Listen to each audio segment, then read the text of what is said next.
మన stock market దగ్గర నుంచి మనం రోజు వాడే గూడ్స్ వరకుని everywhere we're going to see some impact.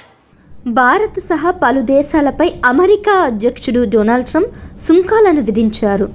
భారత్పై 27% టారిఫ్ను విధించారు. మరి ఈ సుంకాల పెంపు ప్రభావం ఎలా ఉంటుంది? దీనిపై అమెరికాలో ఉంటున్న ప్రవాస భారతీయులు ఏమంటున్నారు అన్నది చూద్దాం.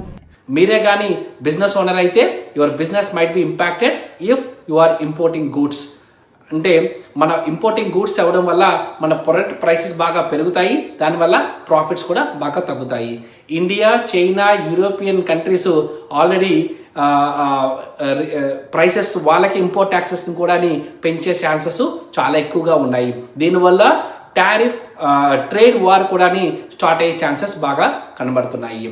అండ్ దీనివల్ల ఏమవుతుందంటే మనం డే టు డే వాడే products like smart phones, cars కానీ లేదంటే ఎటువంటి మన ఐటమ్స్ కానీ కాస్ట్ బాగా పెరుగుతాయి. మన లివింగ్ కాస్ట్ కూడా బాగా పెరిగే ఛాన్స్ ఉంది. Already American residents higher inflation అని చెప్పేసి బాధపడుతున్నారు.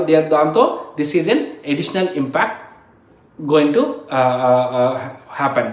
అండ్ దీనివల్ల మన స్టాక్ మార్కెట్ దగ్గర నుంచి మనం రోజు వాడే గూడ్స్ వరకుని everywhere we're going to see some impact.